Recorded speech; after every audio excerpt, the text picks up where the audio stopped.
네, 윤석열 대통령이 국민의힘 연찬회에 이어 민주평통 행사에서도 이념 문제를 강조하고 나섰습니다.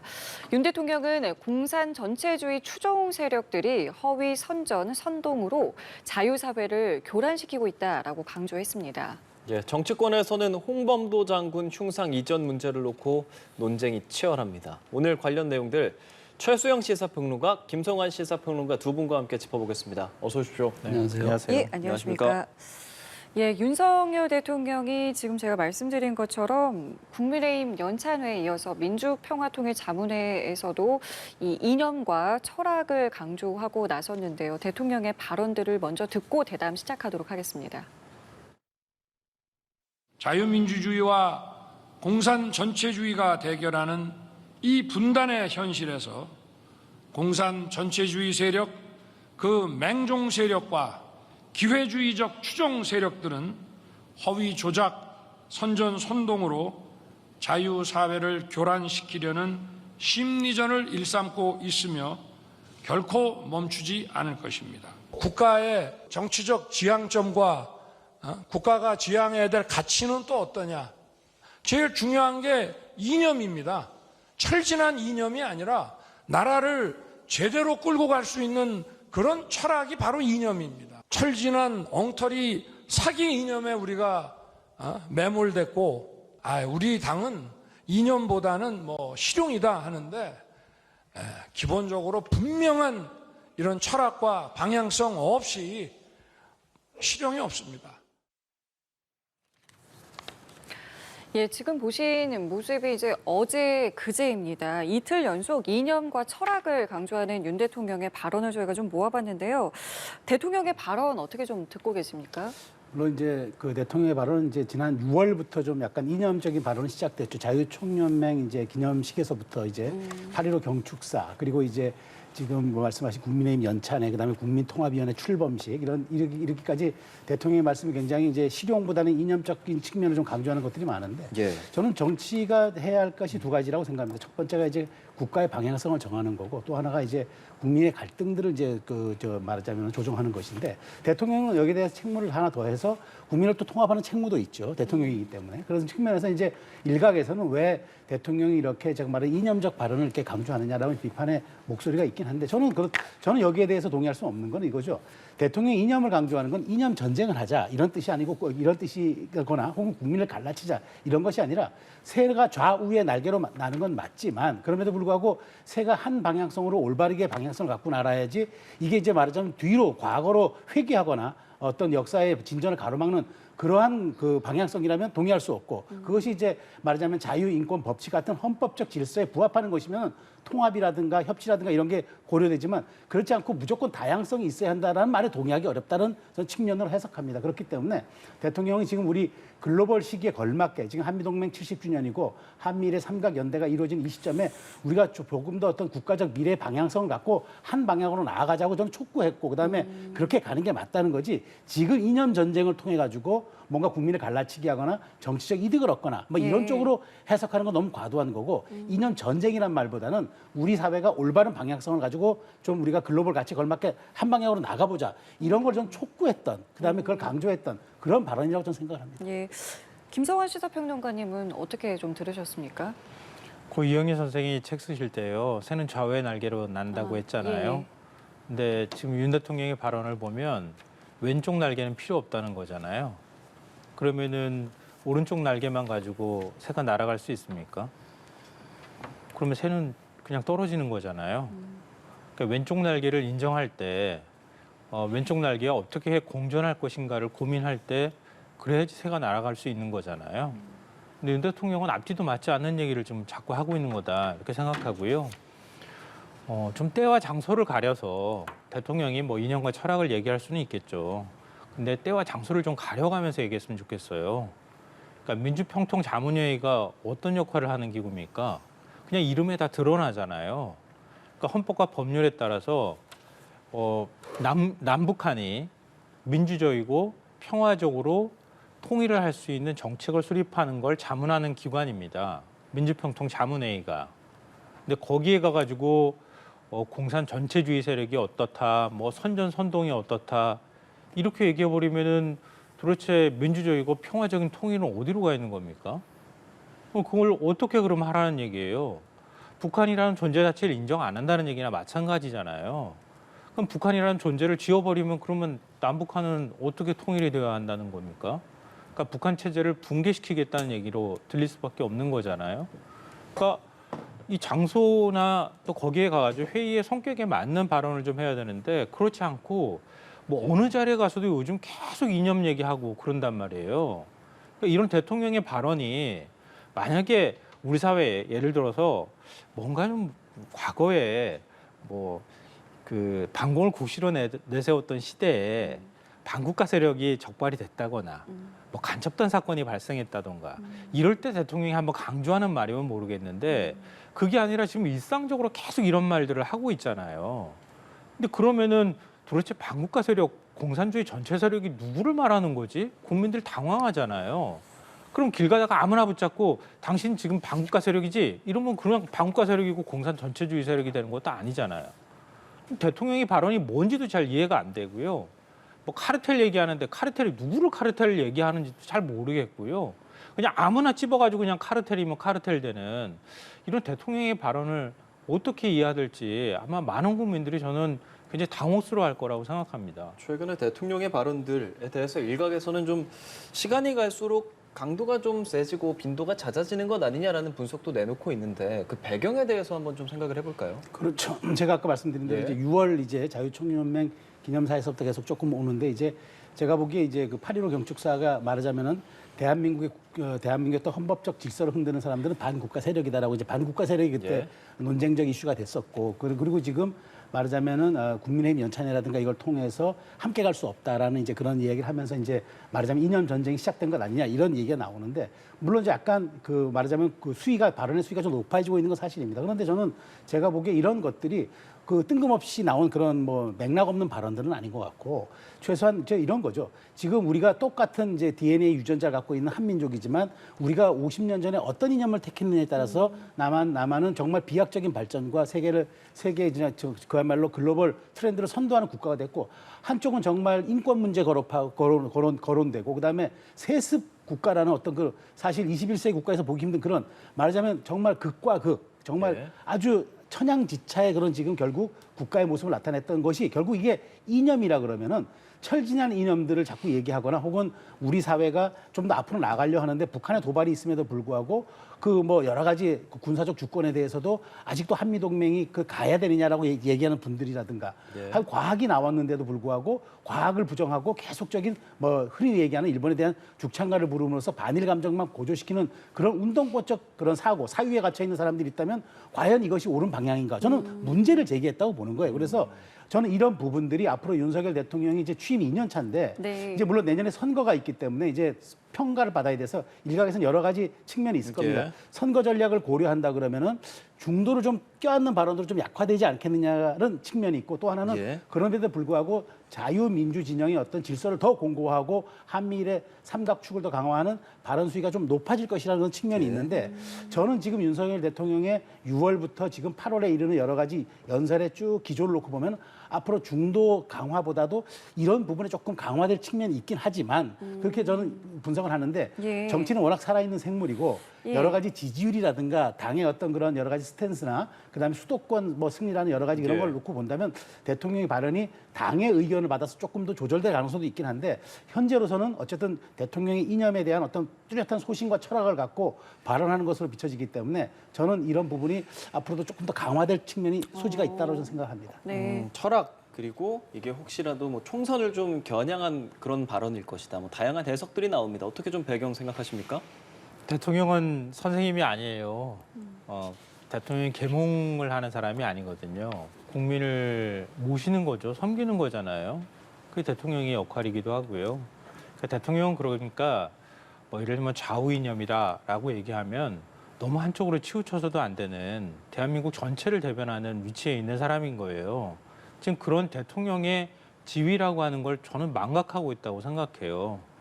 그러니까 저도 마찬가지지만 많은 분들이 그래요. 여기서부터 저기까지 쫙 줄을 세우면요. 중간에 가 있으면 왼쪽도 보이고 오른쪽도 보이잖아요. 근데 내가 저 끝에 가서 서 있는 거예요. 그러면 내가 볼 때는 저 전부 다 왼쪽에 있는 걸로 보이잖아요. 특히 윤 대통령은 저 오른쪽 끝에 가 있다고 저는 생각해요. 가장 오른쪽 끝에 가가지고 세상을 바라보니까 세상이 모두 다 적 같고 왼쪽에 있는 것 같고 저 왼쪽에 있는 것을 어떻게 해야 되나 지금 막 그것만 골머리를 앓고 있는 건 아닐까? 그럼 지금 이런 발언들을 하는 배경은 어디에 있다고 보세요?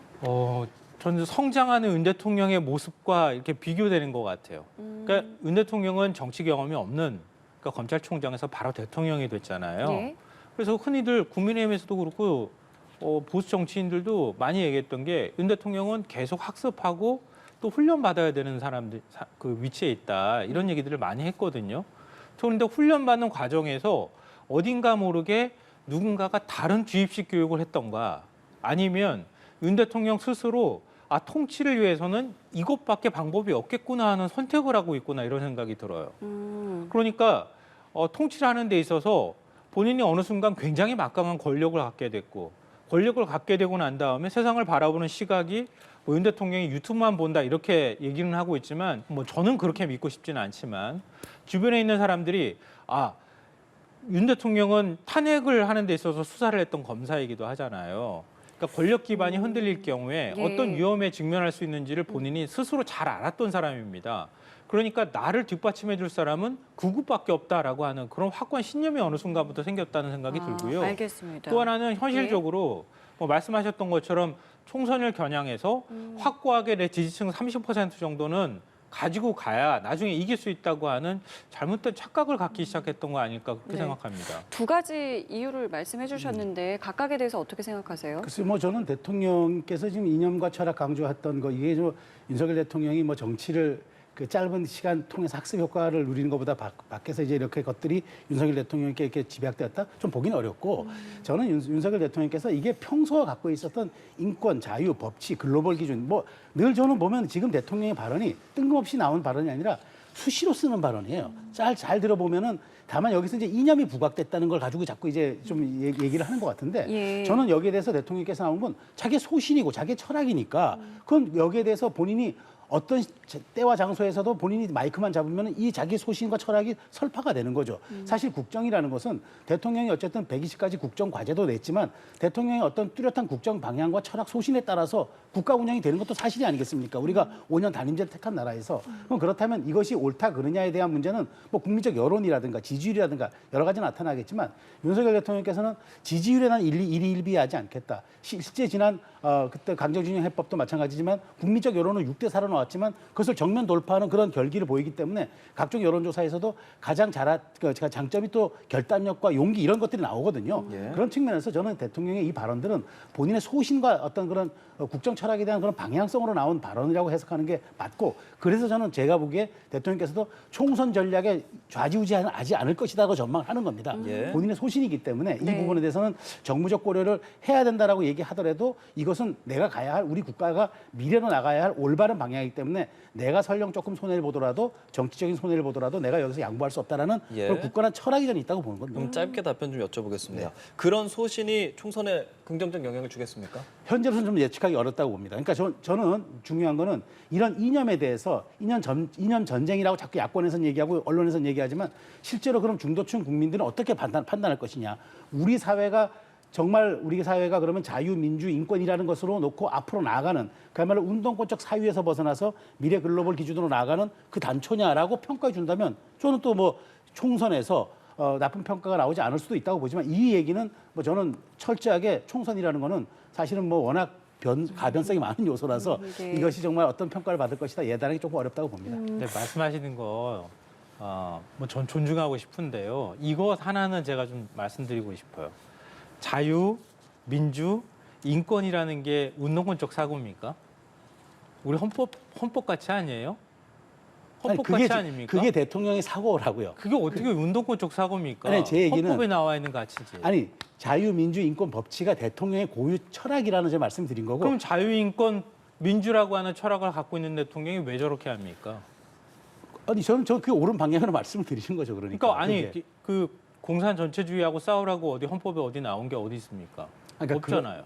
그런 과거의 사유물에 우리가 집착하지 말고 미래로 나아가자는 얘기를 아닙니까? 그러니까 그러니까요. 예. 미래로 나아가기 위해서는 상대를 인정하는 그 자세가 일단 필요한 거 아니겠어요. 근데 지금 대통령은 우리는 싸우지 않을 수 없다. 국회의원들, 국민의힘 의원들 모아놓고도 그렇게 얘기하잖아요. 그럼 한쪽을 적으로 규정하는 거잖아요. 그럼 공산 전체주의 세력이라고 하면 우리 사회 하여튼 반국가 세력이 지금 막 상존하고 있다는 얘기가 되는 거잖아요. 그 몇 명인지 잘 그러니까 모르지만. 대한민국의 예. 질서를 부정하는 그런 사람들조차 다양성으로 포용해야 한다는 그 논리는 대통령이 받아들일 수 없다라고 얘기하는 거지 통합을 저해하는 건 아니다. 기본 가치에 공유한다면 누구라도 포용할 수 있다는 말 아니겠습니까?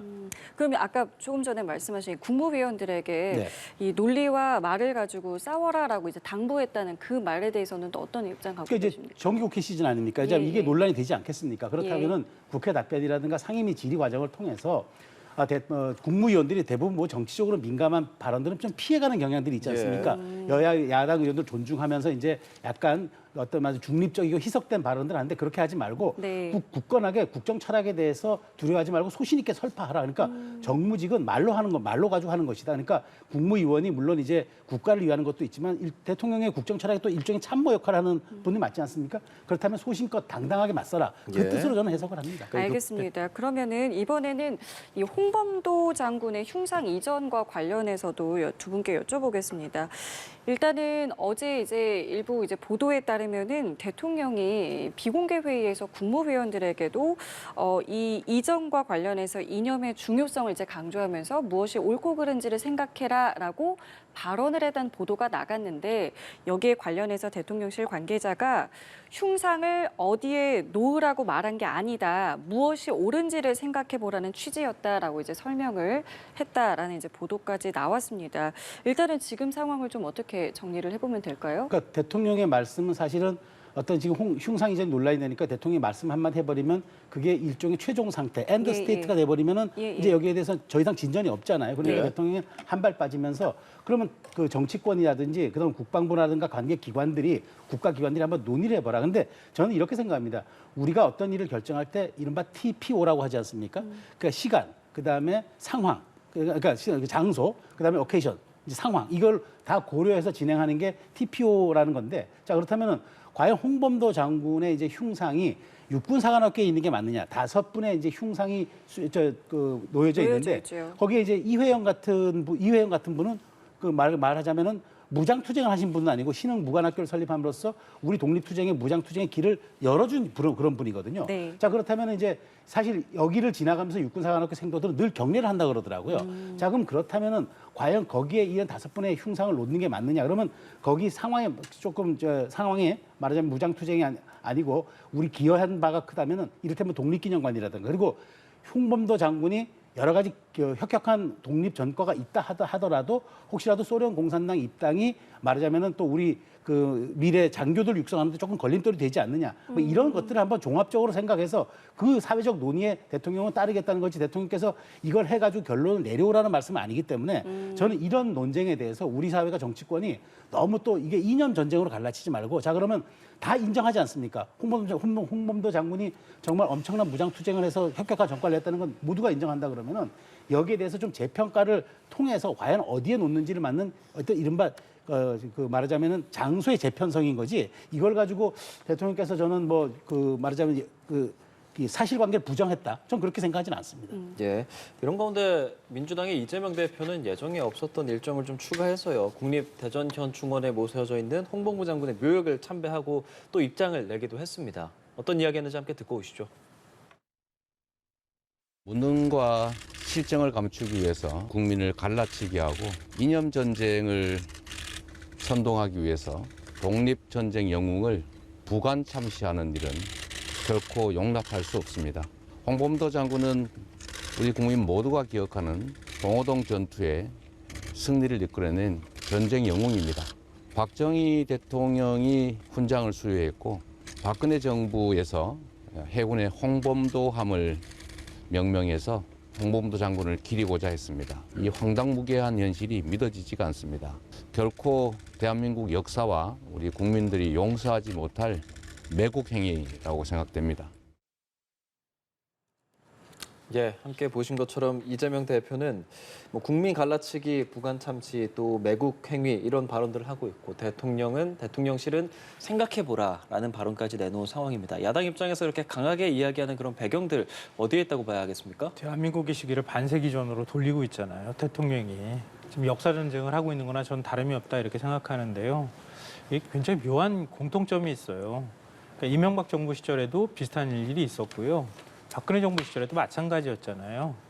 그러니까 국사교과서 국정화 논의가 진행되다가 교과서까지 만들었었어요.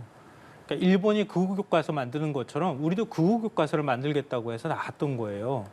국민적 저항에 부딪혀서 결국은 그 교과서에 채택하지 못했던 거였거든요. 근데 윤석열 대통령도 지금 똑같은 패턴을 반복하고 있어요. 왜 그런가? 뭐 건국 문제까지 저는 거슬러 올라간다고 생각해요. 윤 대통령이 누구 말을 듣고 누구 말을 참고하고 어떤 철학을 만들어가고 있는지 잘 모르겠지만 그러니까 대한민국의 건국은 반공을 국시로 삼았던 데서부터 출발한다라고 보는 거예요. 그럼 그 이전에 항일 투쟁을 했던 애국 지사들 이런 분들을 인정하고 싶지 않은 거예요. 바로 거기서부터 사실은 친일 논쟁이 나오기 시작하는 겁니다.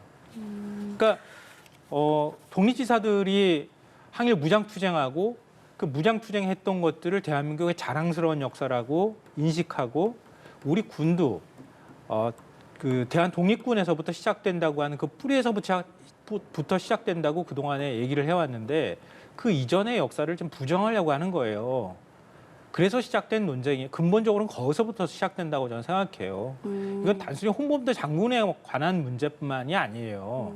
그러니까 예를 들면은 백선엽 장군 지금 영웅화하는 작업 하잖아요. 육사가 홍범도 장군 흉상 지금 없애겠다고 얘기하는 순간 육사 홈페이지에 백선엽 장군 영웅사 다시 웹툰 올렸다는 거 아닙니까? 한쪽에서는 한쪽 역사를 지우고 다른 쪽에서는 친일 간도 특설대 활동을 했던 육군 헌병대 중위 출신이에요. 만주 육사 나온 사람이고요. 예. 본인 스스로가 독립군 뒤쫓아다녔다고 얘기했던 사람입니다. 잡으러 다녔다고 얘기했던 사람을 그 과거 역사 그건 싹 지워버려요. 지워버리고 6.25 때 전공을 올렸기 때문에 이 사람은 우리가 육사에서 우리의 영웅으로 모셔야 된다고 얘기를 하고 있는 겁니다. 달리 앞서 제가 말씀드렸던 그런 방식으로 해석하지 않으면 도저히 해석이 안 되는 일들이 벌어지고 있는 거예요. 알겠습니다. 이게 바로 역사전쟁, 이념전쟁 하고 있다는 얘기를 하는 거예요. 예. 김성환 평론가님은 그러니까 이게 단순히 이번 것만이 볼 것이 아니라라는 이제 말씀이시거든요. 큰 흐름으로 봤을 때 이제 건국을 어디에다 두느냐 이제 거기서부터 시작을 하신다는 말씀이신데요. 그렇죠. 자, 그러면 이제 다시 한번 이게 그래서 대통령께서는 이런 것들이 이제 우리 국민의 소모적 어떤 논쟁을 예방하기 위해서 전 대통령께서 모든 것들이 지금도 건국하는 과정이라고 8.15 경추에서 밝히셨지 않습니까? 그러니까 건국절 논란 더 이상 하지 말자고 얘기한 거 아닙니까? 자, 그래서 저는 이 문제는 흉상 이전의 문제를 다시 이제 저는 포인트를 놓고 봐야 된다고 봐요. 그래서 저는 육군사관학교가 어떤 데입니까? 어쨌든 우리나라 미래 장교, 엘리트 장교들이 양성하는 기관 아닙니까? 자, 그렇다면 여기서 양성된 사람들이 대한민국 국가를 보유하고 국민을 수호합니다. 그렇다면은 독립군 광복군에서 정말 대한민국의 군의 역사를 시작하신 분도 필요하지만 정말 북한의 남침으로부터 6.25를 지켰던 이런 분들의 흉상도 균형 잡히게 이 앞에 다시 배치한다 그러면은 저는 이런 문제들이 큰 논란이 없을 수도 있다고 봐요. 그래서 저는 이런 것들을 총체적으로 종합적으로 한번 우리가 검토하자는 측면에서 문제가 제기된 거지. 이제 그러면 홍범도 장군 흉상만 옮기면은 또 이 문제 해결되는 건 아니지 않습니까? 전 그래서 여기에 다섯 분의 흉상 그 위를 놓고 있는 것을 조금 더 넓혀서 그러면 6.25 전쟁 영웅까지 포함시켜서 다시 재배치하거나 혹은 여기에 대해서 역사적 성격이 걸맞게 독립기념관으로 재배치한다거나 다른 장소로 간다거나 이런 식으로 우리 사회가 공론 작업을 한번 벌이는 과정. 이 과정을 통해서 그래서 우리가 역사 논쟁만 할 것이 아니라 우리가 어떻게 한번 우리 군의 뿌리라든가 군의 미래까지 볼 수 있는 이런 것들을 한번 검토해 볼 것인가. 저는 계기를 삼았으면 좋겠다는 얘기죠. 민주당은 이렇게 기자회견 열고 강하게 하고 있고 국민의힘 입장에선 지금까지 낸 거 보면 정부 입장을 존중하면서도 국민 여론을 잘 수렴해 보겠다라는 건데 그렇다면 이 정부 대통령실에서 생각해 보라라고 한 그 부분에 대한 의중을 좀 잘 읽겠다라는 것이 국민의힘 입장인데 지금 안에서는 뭐 찬반이 좀 갈리는 상황으로 보입니까? 어떻습니까? 그렇죠. 국민의힘은 말 그대로 이제 총선 전략을 짜야 되고 그다음에 어쨌든 국민의 평가를 받고 선택을 받아야 되는 정당 아닙니까? 총선은 이제 약 한 7개월 앞으로 다가왔고, 자 그렇다면은 여기에서 이제 여러 가지 제가 아까 말씀드린 논란이 있을 수 있겠죠. 더 이상 확전해서 중도층의 표심을 자극하기보다는 저 통합으로 가는 게 맞겠다는 일부 측면이 있을 거고, 그럼에도 불구하고 대통령의 국정 철학에 대한 소신이니까 우리가 이 부분은 역사 바로 세우기 차원이 아니라 우리가 조금 균형 잡힌 대한민국의 어떤 그런 이런 역사 인식을 통해서 우리 정당이 한번 다시 재평가 받아보자라고 한 또 얘기들이 또 있을 수 있어요. 그래서 이런 부분들은 제가 엊그제 연찬회가 끝났지만 연찬회 이후에더라도 저는 정기국회라든가 당의 여러 가지 이제 그런 어떤 소통 채널 또 합의 기구를 통해서 이 문제에 대해서는 좀 당이 유연하고도 좀 종합적인 결정을 내줘야 된다는 거죠. 여기에 대해서 대통령의 말씀은 한번 논의해 보라고 얘기한 거지 어떤 결론을 주고 여기에 부합하게 어떤 결론을 내라는 얘기는 아니지 않습니까? 예. 그런 측면에서 당이 이런 것들에 좀 건강하게, 좀 다양하게 내부적인 어떤 그런 활발한 소통, 어떤 토론을 통해서 여기에 대한 결론을 갖고 좀 총선 전략을 짰으면 좋겠습니다. 요거만 좀 짧게 여쭤볼게요. 아까 말씀 중에 2차례 정도, 그러니까 대통령이 누구의 조언을 듣고 이런 이야기를 하는지는 모르겠지만이라는 말씀을 하셔가지고 그게 좀 어떤 의미이신지 좀 제가 좀 여쭤볼게요. 그러니까 한 사람의 소신과 철학은요 짧은 기간 안에 그냥 만들어지는 게 아니에요. 그러니까 윤석열 대통령이 검사 시절에 아니면 검찰총장 시절에 만약에 이런 발언들을 했거나 이런 어떤 철학이나 소신들을 드러냈다고 하면은 아마 제가 그렇게 말씀드리지 않았을 거예요. 근데 이런 철학이나 소신을 가졌다고 하는 걸 발언이나 아니면은 주변 전원을 통해서라도 들어본 적이 없어요. 아마 윤 대통령을 기자철에 만났던 사람이나 아니면은 뭐 법률가라든가 이런 사람들을 통해서 그런 얘기가 자연스럽게 흘러나올 수밖에 없었을 거거든요. 그런 얘기가 나온 적이 없어요. 대통령 되고 난 다음부터 되고 난 직후에도 이런 얘기 별로 안 했어요. 사실은 자유라고 하는 것들 강조를 하긴 했지만 그건 자유민주주의의 이념에 맞게 뭐 아니면 자유민주주의를 만들어 나가기 위한 대통령의 의지 이런 정도로만 생각했지 뭐 예를 들면은 공산 전체주의의 맹종이니 뭐니 해서 일종의 함께 갈 수 없는 세력이 우리 사회에 상존하고 이런 식의 얘기는 하지 않았다는 거예요. 네네. 그렇다면 대통령이 어느 순간부터 이런 것에 대한 인식이 생겨났고 그럴 필요성이 생겨났다고 하는 두 가지 측면으로밖에 해석이 안 된다는 거예요.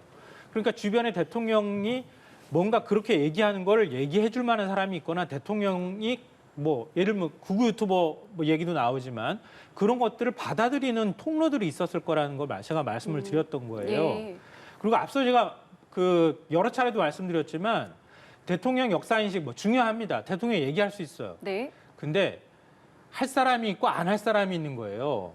홍범도 장군 같은 분을 어떻게 공산주의자라고 얘기를 하면서 이념 전쟁하라 이렇게 얘기를 합니까? 예. 그건 명백하게 잘못된 거예요. 공산주의자 이념 논쟁 하라고 한 적이 없잖아요. 그러니까 그렇게 사실관계를 왜곡하시면 안 되고 대통령께서 그러니까 이 얘기가 나온 거는 여러 가지 이제 이 적절하느냐 이제 이게 작년에 국민의힘 신원식 의원 질의부터 나온 거예요. 근데 예. 대통령께서 이런 얘기가 나오니까 이런 것들이 과연 그러면 우리 상황과 지금 여기에 부합하는지 이걸 한번 들여다보고 논의 한번 해보라고 얘기한 거지. 홍범도 장군이 공산주의자라고 누가 얘기했습니까? 예, 알겠습니다. 아니 이 얘기는 제가 간단하게 이건 나중에 말씀드리겠습니다. 또 없는 얘기 했다고 또 얘기하실 것 같으니까 말씀드리면요. 어제 비공개회의 때 국무회의 때 했던 발언이요. 대통령이 한 발언이라고 오늘 아침에 신문들이 보도한 거예요. 재평가할 자료들이 있는데 잘 검토해보라. 내가 규정 짓지 않고 여러분이 뭐가 좋은지 옳은지 한번 봤으면 좋겠다. 이렇게 얘기를 예, 했다고 예. 하는데 그다음에 뒤에 붙인 말이 뭐냐면요. 정무적으로 지금 이런 역사 논쟁으로 가는 게 좋지 않다는 분도 있지만 잘못된 것을 가만히 놔둬야 하느냐. 누군가 해야 할 일이라면 하겠다. 이렇게 얘기를 했다는 거예요. 네, 근데 거기에 그러니까 대해서 그런 이제 싸움을 하라는 반론도 얘기랑 저희가 마찬가지잖아요. 지금 반론이 전해진 것은 예. 이제 어쨌든 대통령실 관계자는 대통령의 입장이 밝힌 게 아니고 무엇이 옳은지 생각해 보라는 뜻이라 이제 그렇죠. 반론까지 그러니까 나온 상황입니다. 열린 공간에서 열린 논의를 예, 예. 통해서 우리 사회가 공론화를 통해서 사실 홍범도 장군의 흉상이 올 때 사회적으로도 좀 논란이 있었지만 그냥 강행됐던 거거든요. 그러니까 예. 다시 한번 우리가 논의해 보자는 거죠. 알겠습니다. 그러니까 지금 진행자께서 말씀하신 거는요. 중앙일보가 참모들의 전원을 전한 보도를 대통령실에서 반박하면서 한 방금 얘기고요. 보도를 좀 해드려서 국무회의 발언은 오늘 지금 비공개 얘기가 전해지고 있다는 예, 말씀 제가 알겠습니다. 드린 여기까지 겁니다. 저희 이 관련된 내용을 좀 듣겠고요. 이번에는 어제 정부가 내놓은 내년도 예산안과 관련해서 두 분의 좀 이야기를 듣겠습니다. 여기에 대해서도 또 여야가 좀 평가를 좀 엇갈리게 했습니다. 일단은 이제 예산안이 이제 2005년인가부터 네, 이제 계속 책정을 증액이 했을 때 됐죠. 계속 증액이 됐다. 굉장히 최저로 지금 네. 잡혔거든요. 이 부분 좀 어떻게 평가하고 계세요? 그 지난해에 비해서 2.7% 정도밖에 증액이 안 돼서 굉장히 네, 이제 작은 금액이고 맞습니다. 저는 그리고 저는 원래 총선 앞두고는 그 정부 여당이 사실 예산 퍼주기를 하거든요. 사실 그동안 그게 관행이었는데 윤석열 정부는 건전재정 그다음에 미래 세대에게 부담을 주지 않기 위해서 긴축재정을 편성했다. 그리고 정말 말하자면 불효불급한 것들, 뭐 R&D라든가 여러 가지를 다 줄이고, 그다음에 정말 그 말하자면 최대치를 그러니까 말하자면은 이제 그 이른바 좀 예산을 들여다볼 것은 다 긴축하고, 그다음에 우리 사회의 어두운 곳, 그러니까 말하자면 뭐 출산율 제고라든가, 그다음에 독거노인이나 이런 부분들에 대해서 많은 포인트를 맞춰서 저는 어쨌든 그 지난 정부의 기조와는 달리 윤석열 정부의 기조는 상당 부분 어떤 말하자면 현실성 있는 예산과 그다음에 우리 미래 세대에게 빈 곳간을 주지 않기 위해서 상당히 긴축을 하고 있다. 저는 이 점 높이 사야 된다고 생각하고요. 다만 이렇게 된 것이 이제 또 이제 말하자면 본 예산이 이제 될 때 뭐 이른바 쪽지 예산이나 이걸 통해서 또 증액되는 경우들이 있어서 정부의 이런 기조가 정확하다 그러면은 여기에 걸맞게 예산 심사 과정도 아주 꼼꼼하고 아주 치열하게 잘 들여다봐서 또 불효불급한 것들이 더 다시 포함되지 않도록 하는 것도 매우 중요하다. 저는 그렇게 생각합니다. 예, 네. 어떻게 좀 평가를 하고 계세요? 건전재정이라고 하는 목표도 달성하지 못하고 내수 진작이라고 하는 당면한 목표조차 달성할 수 없는 예산안 편성이다. 이렇게 말씀드리고 싶은데요. 일단 정부가 밝힌 내년도 예산안이라고 하는 거는 아직까지 국회에 세부 예산 항목을 제출하지 않아서 사실은 몰라요. 지금 정부가 홍보하는 내년 예산안을 그대로 언론에 받아 적고 있는 것뿐입니다. 그러니까 국회 9월 2일 날 아마 시한일 거예요. 제출하고 난 다음에 세부 예산안 내역을 봐야 정말 예산안이 제대로 편성됐는지 평가하고 확인할 수 있겠다. 이런 전제 말씀을 드리고요. 왜 건전재정이라고 하는 목표를 달성하지 못했느냐 하면은 못했다고 말씀드렸냐면은 이렇게밖에 예산을 못 짠 거예요. 왜냐하면요. 지금 감세했잖아요. 기업들 법인세 깎아줬잖아요. 그리고 난 다음에 지금 올해도 세수 펑크가 한 40조 가까이 지금 나고 있는 상황입니다. 내년에도 지금 세수 적게 잡았어요. 왜냐하면 경기 불황이 계속되고 있는 상황이잖아요. 그러니까 들어오는 돈은 없어요. 근데 그동안에 건전재정 하겠다고 말은 했어요.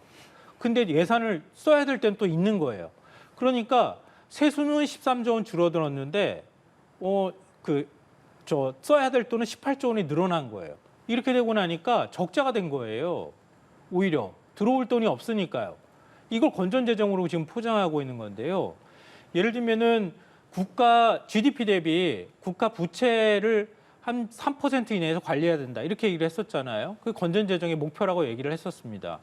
재정 건전한 지수라고 얘기하면서 얘기를 했잖아요. 이거 법제화까지 하겠다고 얘기했는데 3%로 묶지도 못했어요. 3.9%입니다. 나머지 모자라는 돈은 국채 발행해야 돼요. 윤석열 대통령이 그동안에 얘기한 것처럼 국채 발행한 문재인 정부 엄청나게 비난 많이 했지 않습니까? 예. 근데 국채 발행해야 되는 상황이에요. 근데 이거를 지금 굳이 얘기하지 않고 이런 식으로 건전재정이라고 하면서 대충 이렇게 포장만 해놓은 것이다. 이렇게 보이고요. 지금 우리 집에서는 가게에서는 들어오는 돈이 없으면 돈을 아껴 써야 되는 거지만 국가는 들어오는 돈이 없어도 돈을 더 써야 되는 겁니다. 네. 왜냐하면은 내수를 좀 키워야지 경제가 다시 살아날 수 있거든요. 근데 지금 내수를 키우려면은 재정의 역할이 굉장히 중요한데 재정의 역할이 별로 없어요. 그럼 내수를 키울 방법도 없어요. 중국 수출도 줄고 무역 적자는 계속되고 국민들은 지금 물가가 올라가서 아우성인데 어떻게 내수 키우겠다는 겁니까? 아무것도 지금 달성할 수 없는 예산안 만들어 놓은 것이다 이렇게 생각합니다. 요 내용에 대해서 그러니까, 좀 반론 예, 드릴게요. 그러니까 원래 3% 이내로 하는 게 재정 준칙이에요. 그쵸. 재정 준칙인데 저는 이제 거의 이제 우리가 지금 이제 뭐 사실 문재인 정부 동안에 국가 채무가 1,000조 원이 넘었단 말이에요. 그래서 사실 그때 불감당의 수준인데 저는 그 지점 그러니까 말하자면 과연 그러면 이 부족한 것을 메꾸기 위해서는 그러면 이제 국채 발행을 해야 된다. 결국 그러면 국채가 증가하는 것 아니냐. 저는 이 부분은 이제 딜레마라고 봐요. 여기에 대해서는 이제 기획재정부가 좀 더 유연한 것을 통해서 아니면 세수 확보를 다른 곳에서 어디서 할 것인지 뭐 이런 것들을 한번 고민해 봐야 할 지점이지만 그럼에도 불구하고 이번 예산은 진정한 약자 복지를 달성하고 그다음에 국방 법치라든가 국가의 어떤 본질적인 방향에 대한 방향성을 잡은 예산이 포함됐고 마지막으로 성장 동력, 일자리 창출 이런 부분들에 대한 것들이 기조로 들어갔기 때문에 저는 이제 여기에 대한 정신이 잘 살려서 사실은 내년이 총선이라서 다른 선심성 예산 같은 거. 그래서 저는 SOC 같은 걸 대폭 줄였다고 봐요. 왜냐하면 SOC 같은 건 잘못해봐 버리면 이게 돈 먹는 하마가 돼버려요. 그다음에 빠져나갈 수가 없기 때문에 그런 것들은 과감히 손절하고 예. 우리 진짜 실생활에 필요한 사회적 약자 복지라든가 제가 말씀드린 3대 기조에 대한 예산 편성은 저는 그러니까 칭찬받아서는 마땅할 것이라고 보고 예. 비난할 이유는 없다고 저는 생각합니다. 세부적으로 조금 얘기를 해주셨으니까요. 아예 여쭤보겠습니다. 지금 좀 대폭 삭감된 것이 뭐 R&D 그리고 좀 많이 이야기 나오는 게 새만금 관련 예산이거든요. 근데 뭐 양평 고속도로는 그대로 있다. 이런 부분에 대한 다양한 의견들이 나오는데 평론가님 말씀 좀 들어보겠습니다. 이번 사부적으로 얘기하기 시작하면 내용을 잘 모르고 얘기할 것 같아서 앞서 제가 말씀드렸던 것처럼 네네. 좀 조심스럽긴 한데요. 남을 비난하기는 굉장히 쉬운데요. 막상 자기가 하기는 굉장히 어려워요.